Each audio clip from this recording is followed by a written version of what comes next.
Hi, and welcome back to Clint in the workshop here again. Whoops, what's that noise?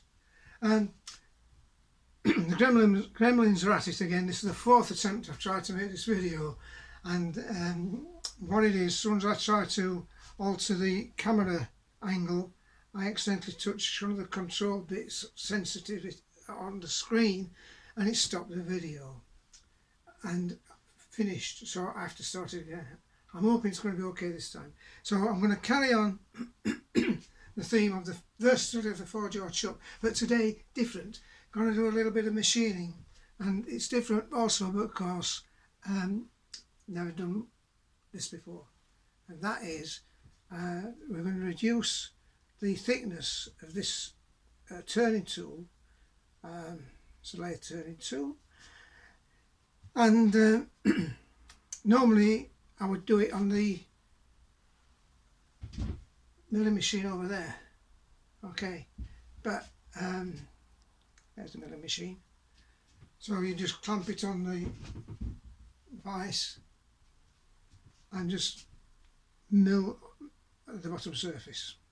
However, because I'm demonstrating versatility of the 4-jaw chuck, I thought it'd be a good idea if we could do it on here.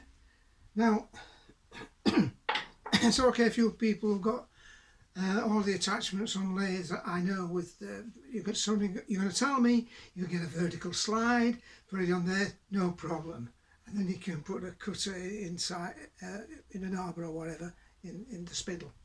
Not everybody has got the facilities of these slides, so we're going to make a bit different and improvise by using the versatility aspects and qualities of this 4-jaw chuck. Okay, so save a bit of time. I've set it up already.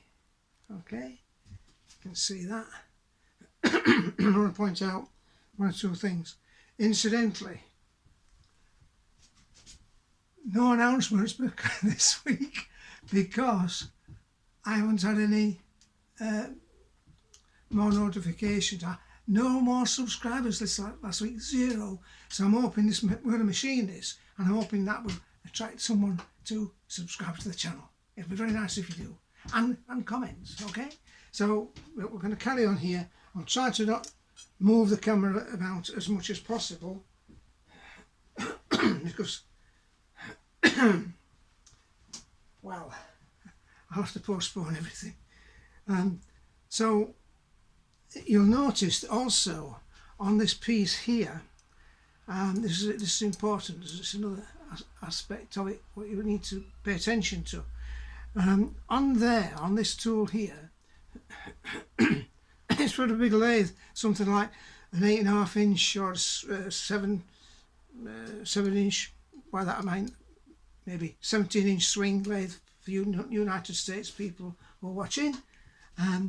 But it could be something that you use on an 8.5 inch centre height in the UK. It could be a Colchester, but what's happened is that the clamping part in the tool post, the clamping screws are so powerful, it's damaged the top surface of this in various places there and bent the metal over. So I couldn't set that up flat on the chuck as a datum because it wobbled. So I'm going to say maybe a 10 or 15 thou skim along there. There's plenty of room there because this is a carbide tip tool, and it's plenty of clearance there to do that. Then I shall turn it around and machine maybe up to 1/2 inch off, well, maybe at least 1/2 inch off the bottom surface. So we can use it in this box with 4.5 inch centre lathe, 9 inch swing, American terminology. So I mentioned that because we're getting a lot of this last week. This last week I got more than 3 times the viewers in the United States than in the UK. I've been looking at the analytics and that was it. Anyway, never mind, let's carry on. Just subscribe, that it gives me encouragement to carry on. Anyway, let's see what we can do with this. So, you notice the setup on here. It's not set between the jaws as you normally do because we haven't got room to get them that way. But so I thought, to illustrate the versatility of this, we might mount it laterally in the jaws that way, and the grip type serrations there, what hold it tight, that's not doing much at all. But very little. So the angle of there, it's on both of them, all the four you'll see, it's more or less flat with the flatness of the tool. So that's what I've done. I'm going to clamp it that way. When I take it out, I'll show you the actual clamping process. But at the moment, it's done. So here we are. Move down. Try to get this for you. I've angled the tool post over as well.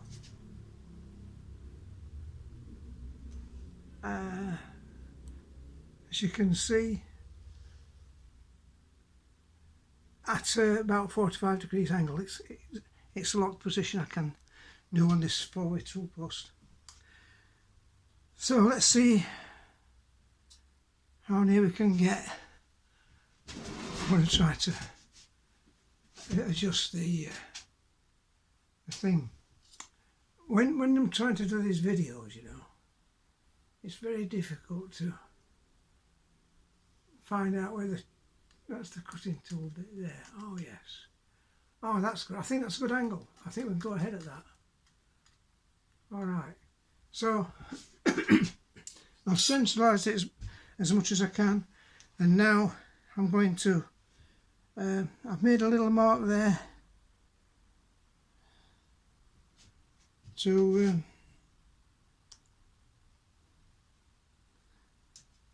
as a marker where I am. So first of all, I'm going to set the. I'm proposing to traverse this cut with power feed. Okay, so what I'm going to do is to set this, and before I do it, I'm going to check it that it's going in the right direction, because when you don't use a machine for a long time, you can forget, and accidentally, if I put this in the wrong mode, it would be disastrous. So I'm keeping it clear and checking it. Okay, so it's clear of that, and now I'll switch on, hopefully. Okay, now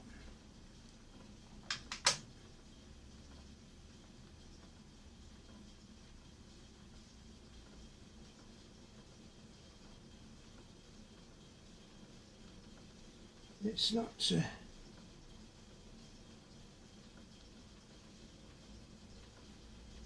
a minute. I'm going to come off again.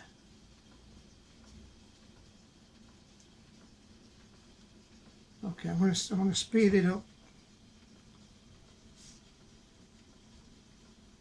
I've got the gremlins at it again here. Just let me speed it up on my control system.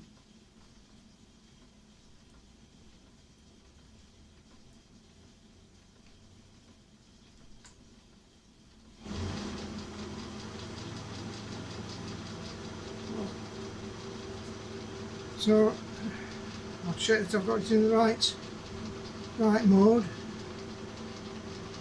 which I haven't, because I've got it on the sliding mode now, and I want it to surface it.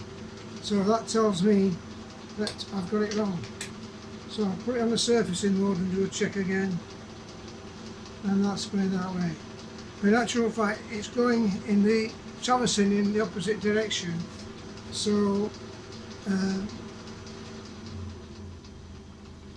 it's traversing in the opposite direction to where I want to go. So what I've got to do now is to stop the machine, move the tumbler reverse gear to the lower position. Okay, so that will get my surfacing tool to surface in the correct direction that I want it to.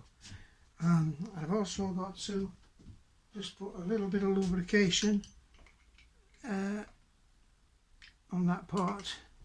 You've seen this done before on my earlier videos, and now we're going to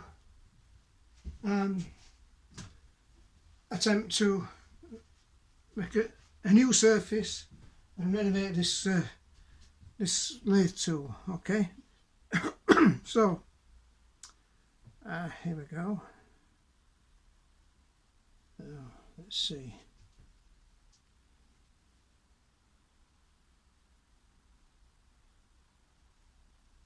Oops.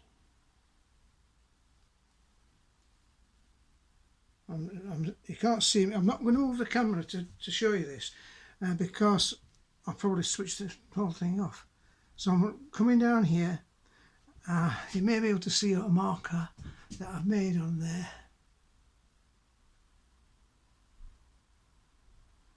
But I can see it. But you will see it eventually as it starts traversing down. So I'm using the compound slide here to feed in. Okay, so here we go. I'm going to switch it on, and as it gets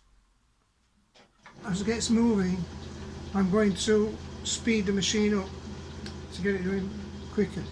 But at the moment, you might hear it. Right, a bit flow off there. So, can you hear it? I'm coming up to the top now. There. Now, I'm right at the edge now. So, you can see, right at the edge, and it's going to cut. So I'm going to put 2 or 3 more thou cut on it, and I'm going to increase the feed because it's too fine at the moment. You don't want it too fine. Oops. There, that's that. And but you don't want it too rough either, because we're clamping on the surface. So here we go.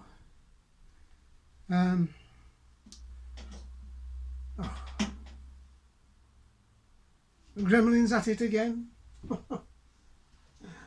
So it's this electronic control. I'm not going to move the camera. Bear with me while I reset it. 2, 3, there.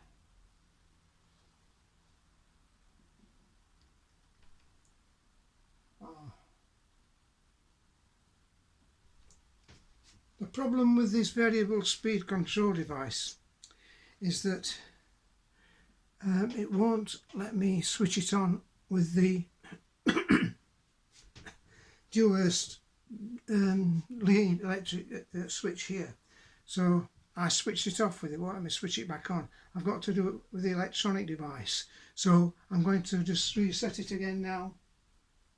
Reset. Tell you what I'm doing, that's 1.3. And then it'll go. So I'm going to speed it up. It's about 340 revs a minute now, and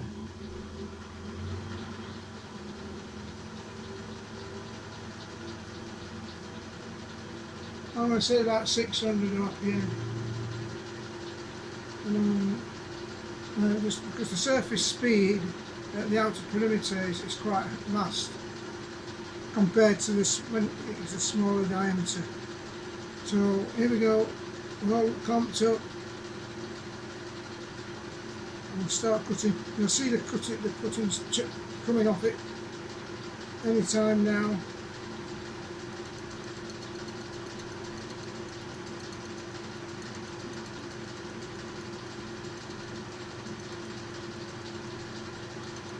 Right, those other bits coming up with that little splashes of oil because I've just changed the chuck round, and now can you see it's coming off now, look.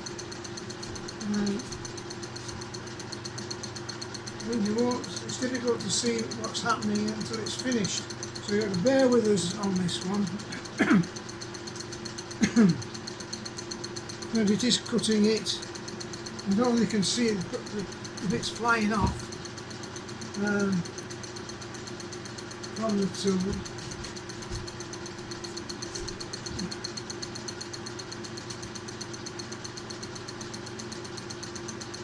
It's about there.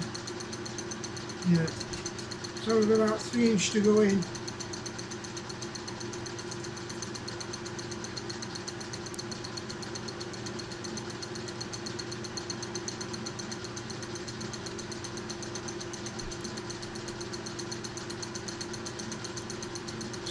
So you can sing yourself a song if you want, but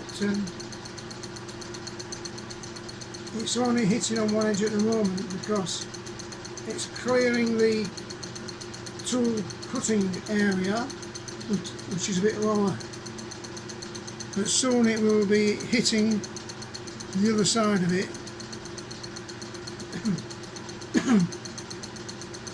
In fact, I'm going to speed it up now.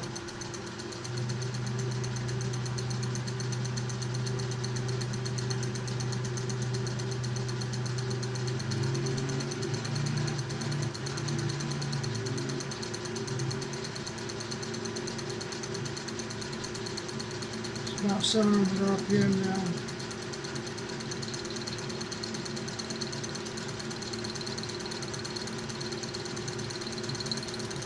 Now it's cutting on both sides of the tool now. Well, both sides of the surface, I should say. I think that's what it is doing anyway. And I'm hoping that you can see it. Bear with me because I've never done this before, and it's like anything else. If I say I'm going to do this, I'm going to attempt to do this. It's a bit like sailing, you know, and a sailing boat. When I've been sailing, people say, "Oh, where are you going?" Well, "Oh, I'm setting off. I'm going to this particular town, port or whatever." But no, you don't do that. The correct statement is I'm setting course towards a particular port, because part of the way there you might change your mind and have to go to another port because of weather conditions. Well, we ain't got much weather conditions here, but the thing is, when you've not done anything before, don't take it for granted that it's going to work out.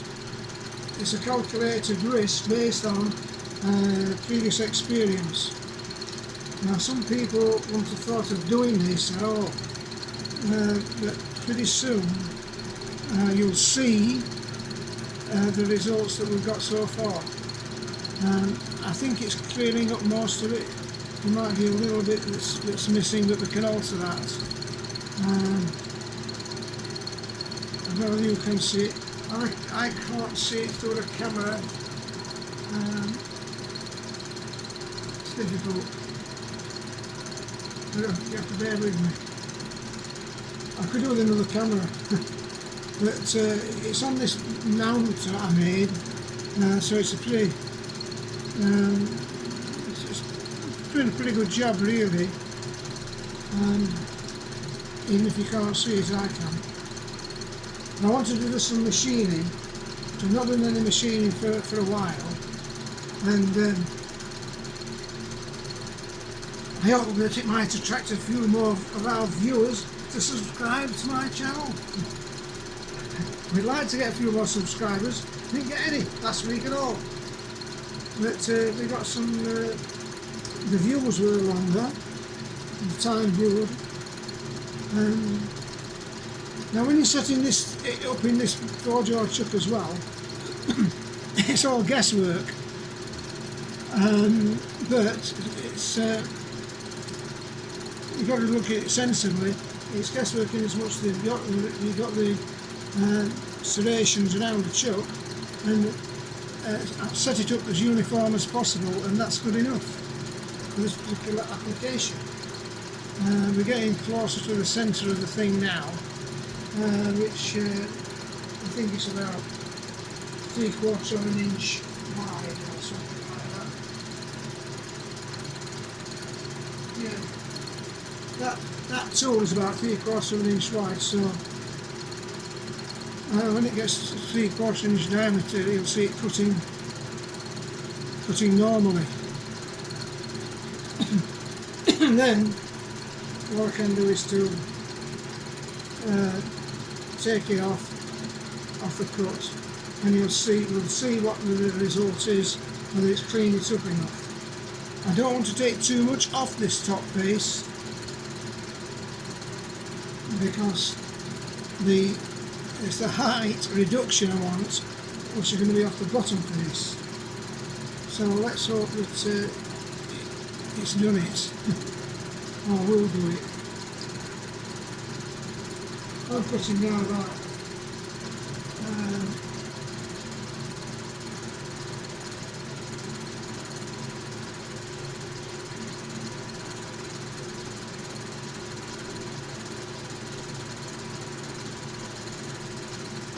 700 off, yeah. I'm going to increase this.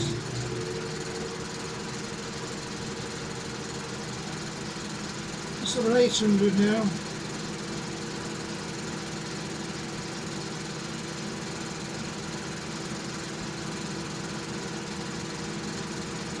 Just so you don't have to wait too long to see it, but you've got to be patient when you're turning. I don't want to go any faster than that because I'm not using any coolant, but it's not a particularly hard material, so I think we should be okay. You can see the chips flying up it now.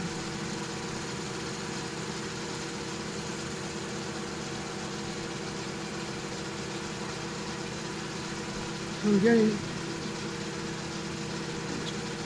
pretty uniform flow now.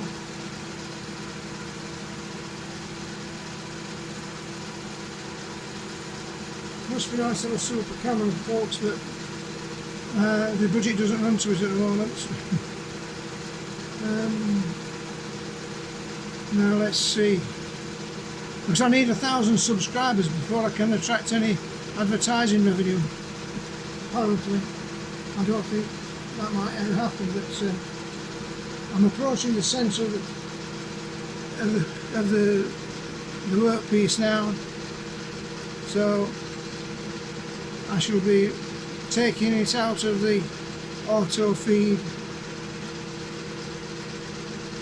Now, took it out of the auto feed, and now I'm going to the centre of the thing. Okay, so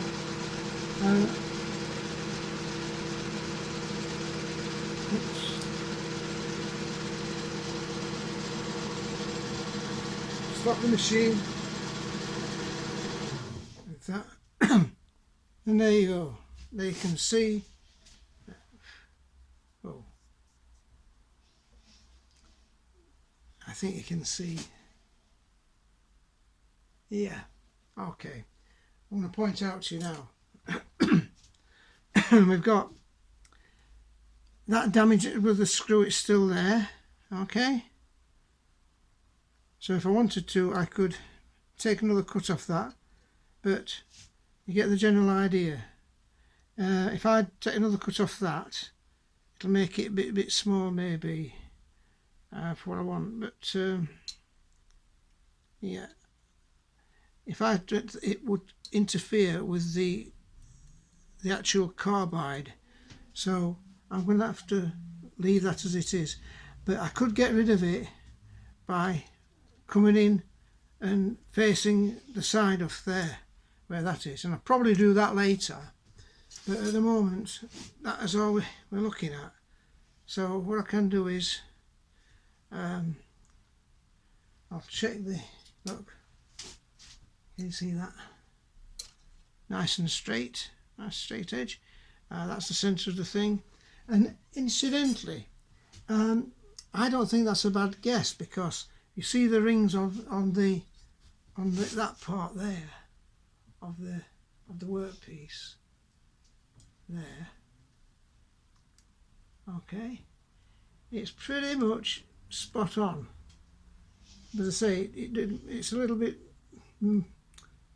out that way, but it doesn't really matter. But it's good enough for this particular application. And so you have to just think out of the box a bit when you're doing things like that, like this. I mean, so let's see where we got to. I'm gonna take it out of the machine now. Take it out of the chuck. Move that out of the way. Right. So I'm just going to put the, what do you do to protect the bed? Yeah, put a baseboard on, and then I shall just, oops, it's another thing, some of these chippings, they get magnetic. You can get magnetic stands and things. I don't like them because they tend to magnetise parts what you don't want magnetising, so I try to avoid magnetic scribing blocks and things, and test indicator stands. So let's take this off here.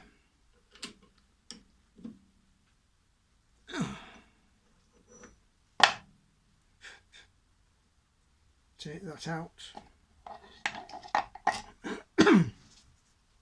Now look,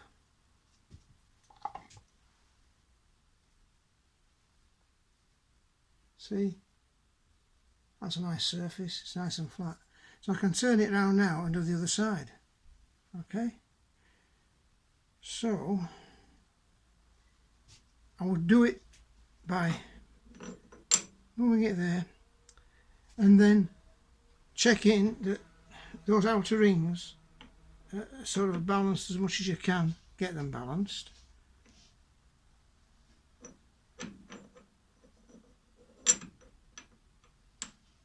With the length of the tool. Can't see what's happening here. 2, 3, yeah. So what I would do is look at that side, look, 1, 2, 3, 4, and the last bit is just nearly touching there. So I'm setting it there like that. I'm just trying to move it this way a bit, see what's happening here. It's flat against the chuck there, there, and the outer ring there is more or less about right.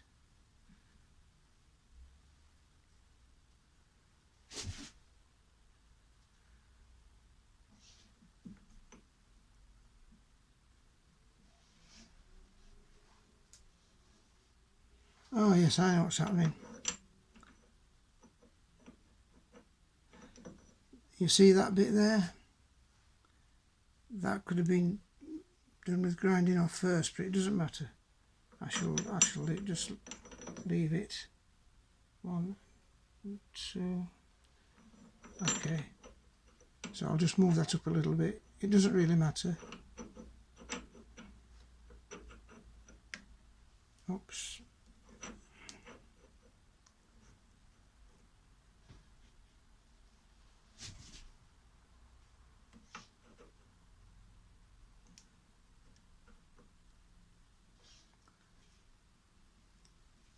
On second thoughts, well, it doesn't,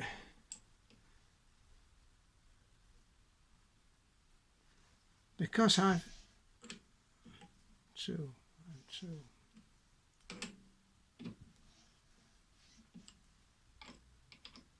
because I've not done this before with this particular tool, okay. It's real. I've just realised that the damage that's caused to it just made me set that a bit high that way. So before I machine this, I think I would, you could do it like this now, but I would just tend to take the edge off that. So I'm just going to undo that now and explain to you that edge there wants to come off. So, bit awkward. And also when you do that, you've got a slight edge there, which you could just remove with a file.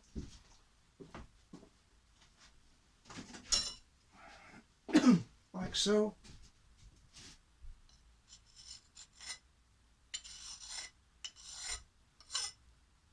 So you don't catch yourself on the sharp edge. Same as that. But this here is damaged quite a way around there. I'm reluctant to do it like that. So anyway, I'm going to leave it as it is, and then I shall just, it's nice and flat.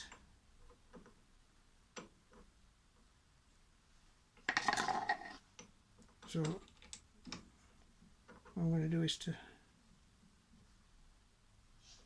fasten that.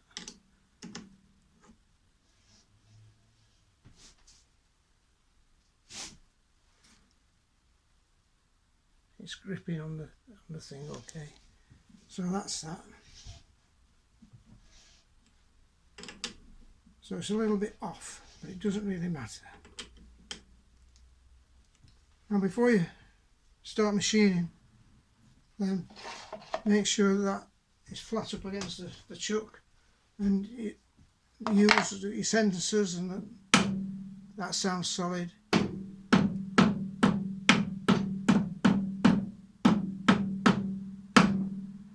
So that's up against that new surface that we machined, and then check that it's tight again. 1, 2,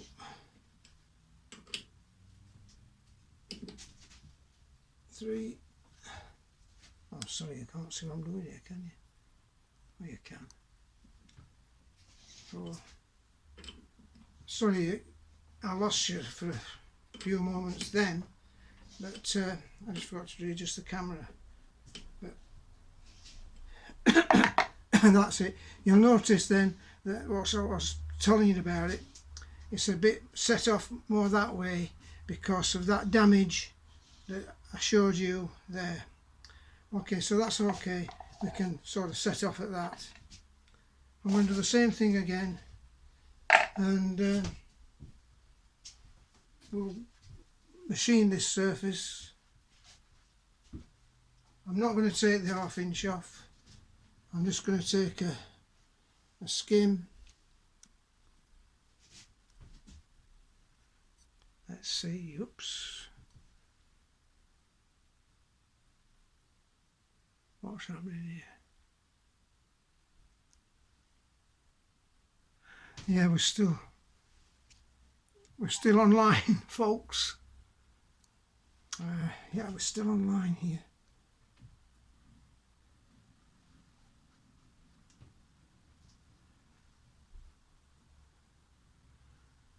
Let's see if I can set this up so you can see.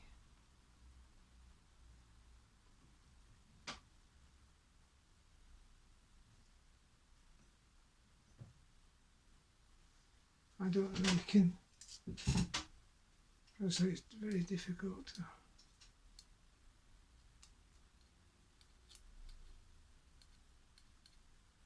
Yeah, it's as good as we're going to get.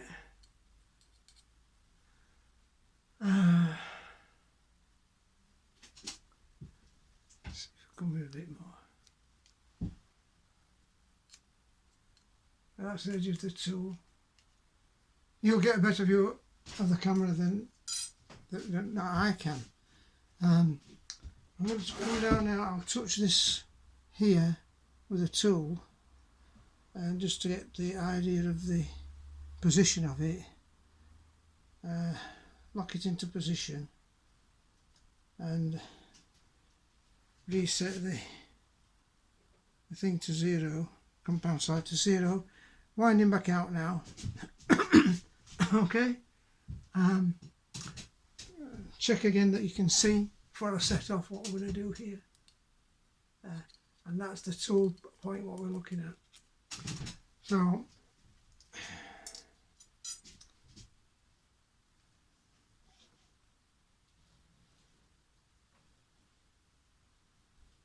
I've clamped the saddle down. I'm moving in with this, okay, and now I'll switch on the machine.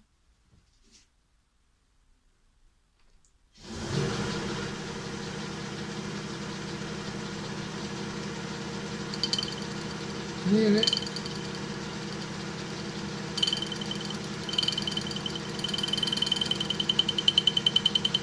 I'm winding out. Oh, bit flat and got me.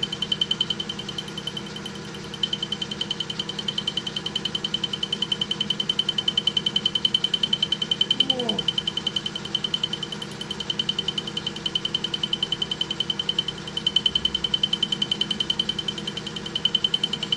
Now it's wide out a little bit more. I think I've cleared it now. Stop it. Stop. Right. So you can see that there is where I skimmed it, that side. There's not, I'm going to take another little bit of cut off there and go a bit deeper. Put another 5,000th of an inch on, and then we're going to traverse around the whole thing, and there you are. So I think you can see got the tool there, whether it's a light. I think that's best we can do. So, are you still with me? I can understand it if you're not, but I want you to see that whatever you take off, it doesn't matter. I'm just going to show you how to do it. So switch on. It's about 800 RPM at the moment.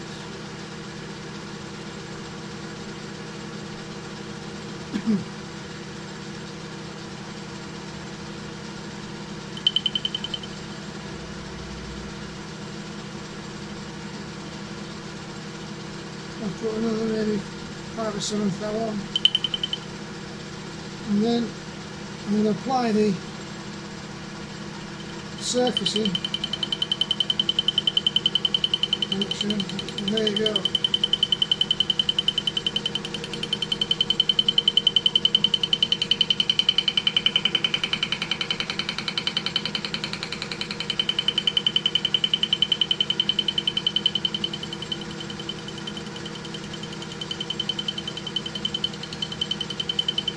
There's a slight vibration because it's not quite centralised,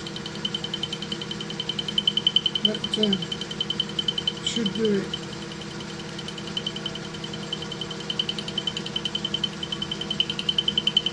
It flies out of the choke, well, be used to me.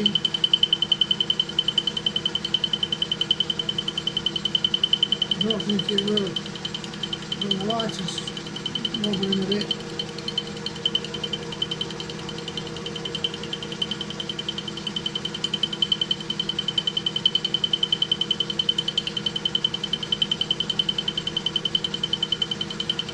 Not take long to get down there.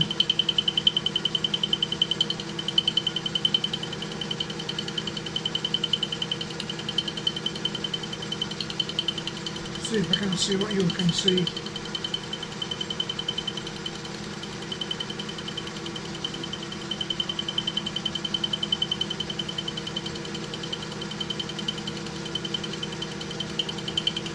speed is on it.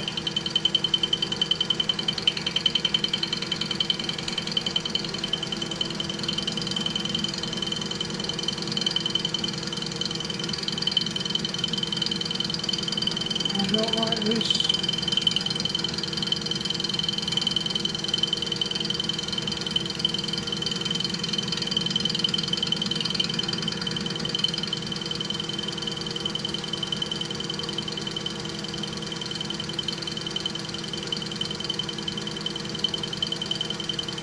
I think I would have been better off on reflection by filing that bump off so it could slide further in and make it more uniform. I think we've got past the worst bit now.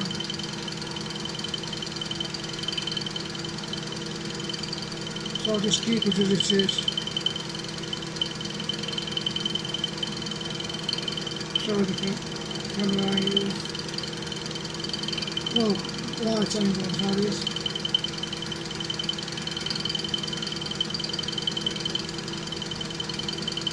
I've kept it at the same speed for the periphery as I did last time nearer the centre. So bear in mind the surface speed is much greater on the periphery. It's only my experience that you'll know to do these things, but for instance, if that's mild steel, that will cut quite comfortably at 240 feet per minute. So it depends on your RPM and that, you can calculate it out, but once you get used to these things, you get a feel for it, you know? You feel for it.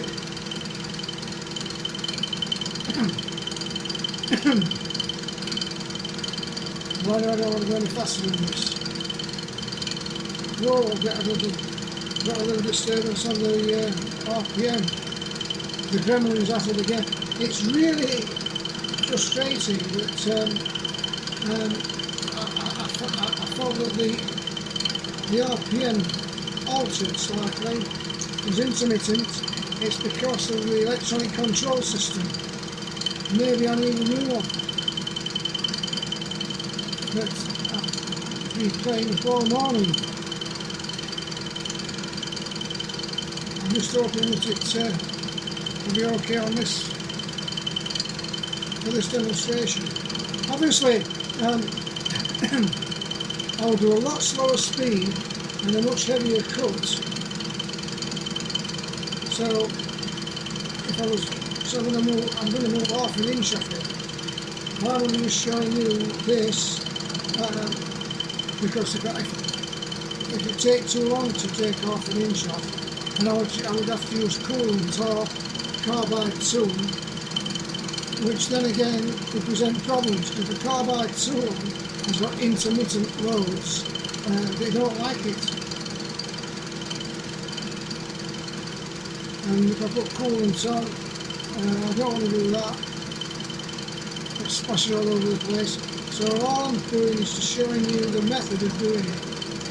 At half the speed, if you're putting like an 1/8 of an inch cut on, that's going to take 4 cuts to go through.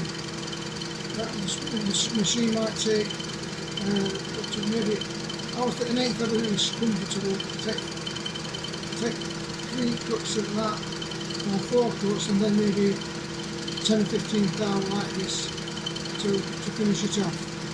Now we're coming close to the centre again here, so we'll see what happens. See what sort of job it's done. It may be okay. It would probably been a lot quicker on the vertical milling machine on the siege over there. But what we're doing, as I say, we're demonstrating here actual machining, showing the versatility of the forge wrought chuck.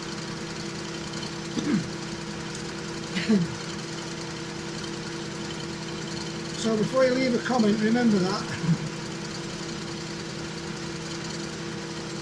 It can be a little bit daunting when you put something like this into the chuck, whereas it looks completely weird. It's not sort of circular thing, is it? But well, I mean, you know, as I say, the lathe, I've said it before, the centre lathe is the granddaddy of all machine tools, whether it's old, new, big or small. But even if you've not got a lathe, you can do, theoretically and practically, you can do anything with a hammer, chisel and a file.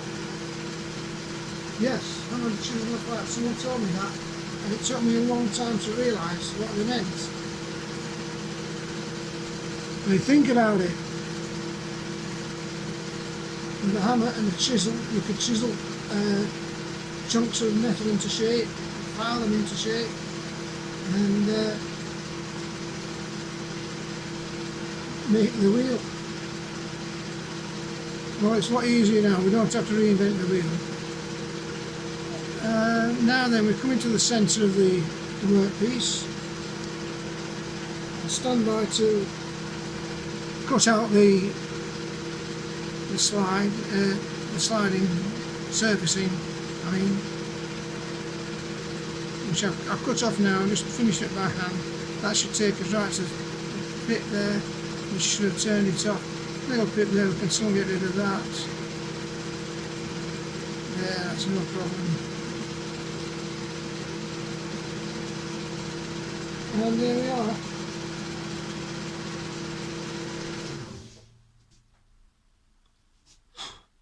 So, come out. Let's have a look and see what we've done here. I put the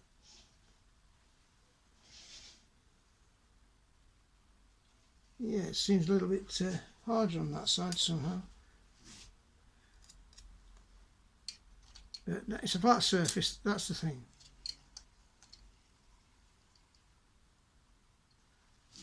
So when I look at the tool, I could decide whether it wants sharpening. However, I'm not going to touch it, I'm not going to sharpen it. It has got a bit of an edge built on, slightly, but there's the other thing is it's not as good a surface because I think we didn't have a sufficient depth of cut. But the main thing is that it's nice and flat. Okay, and now we can continue and take 1/4 of an inch up to 1/2 an inch off that.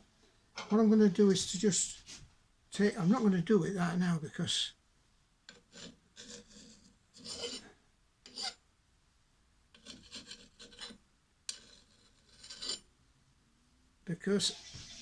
it's just repetitive.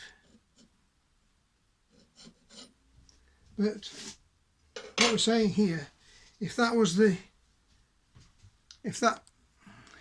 desired dimension there, it'd be okay for this job.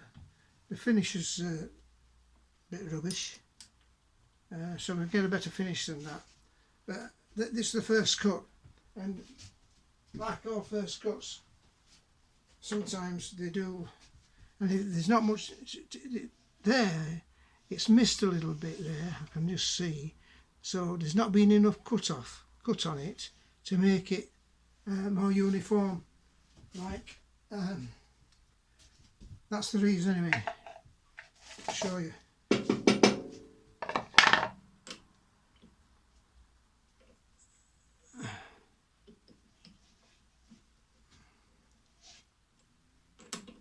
So, well,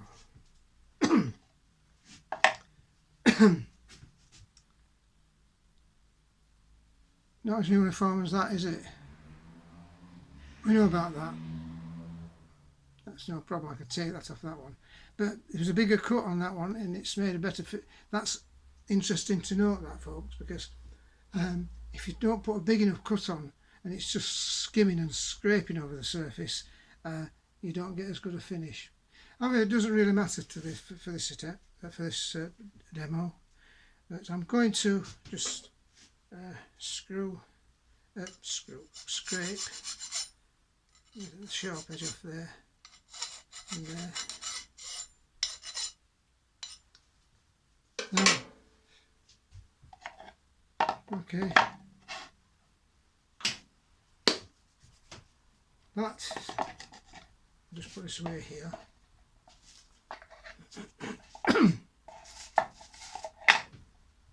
And that's the way to do it. In the meantime, check this out. You might find that useful too. Okay, and I'm glad that those who kept with us gained something from this particular demo. And if you did, share it amongst your friends and give us a like. Hey, comments, don't forget your comments. They mean a lot to me, your comments. I'll get back to you all as well with the comments, as you know. So that's how to make the tool fit into the tool holder if it's too big. It's just that you may have come across them before, that's it. Okay, thanks. Remember, check it out. Bye for now. See you next time.